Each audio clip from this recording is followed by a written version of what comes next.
আমার বোনের শ্বশুর বাড়ি ফটিকছড়িতে এসে কি কি করলাম চলো তোমাদের সাথেও শেয়ার করি। সেদিনের ওয়েদারটাও ছিল খুবই রোমান্টিক। গান করতে করতে পৌঁছে গেলাম নাফিসা শ্বশুর বাড়ি। সেখানে আমার তালতো ভাইরা কিন্তু খুব সুন্দর করে আমাদেরকে ওয়েলকাম জানায়। তারপর আমরা চলে গিয়েছিলাম ছাদে, যেখানে খুব সুন্দর করে আমাদের সবার জন্য খাবারের আয়োজন করা হয়েছিল। নাস্তা করার পরে এত সুন্দর পুকুর দেখে সবাই নেমে পড়লাম মাছ ধরার উদ্দেশ্যে। কাজিনরা সবাই মিলে ধরে ফেললাম ছোট ছোট কিছু চিংড়ি মাছ। তারপর আমিও নেমে গেলাম বড়শি দিয়ে মাছ ধরার জন্য। আমার এই অবস্থা দেখে আমার কাজিনরা আমার নাম দিল টিজে মাছওয়ালি। বড়শি নিয়ে এতক্ষণ বসে থাকার পরও আমি একটা মাছও পেলাম না। যাই হোক, এখানে আমি ব্যর্থ। তারপর এক বুক ভরা কষ্ট নিয়ে আমি চলে গেলাম আমড়া পাড়। আমাদের তালতো ভাইয়েরা ছাদে উঠে গাছ থেকে সুন্দর করে আমড়াগুলো পেড়ে দিচ্ছিল। দেন দুপুরের খাবার খেয়ে আমরা চলে গেলাম বাহিরের ওয়েদার এনজয় করতে। গ্রামের চারপাশ ঘুরে ঘুরে আমরা সবাই মিলে দেখছিলাম। এবার চলো কিছু ক্রিঞ্জ মোমেন্ট দেখাই।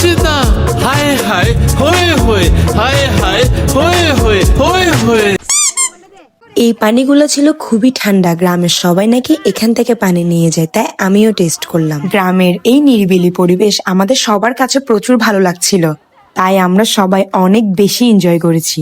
অনেক ঘোরাঘুরির পরে কিছুক্ষণ আমরা বসে এসে একসাথে সবাই গল্প করলাম। আফটার এ লট অফ হাউমাউ আমরা সবাই বাসার উদ্দেশ্যে রওনা দিলাম। এই দিনটি আমার কাছে একটি বেস্ট ডে ছিল। দেখা হবে নেক্সট কোনো ভিডিওতে। আল্লাহ হাফেজ।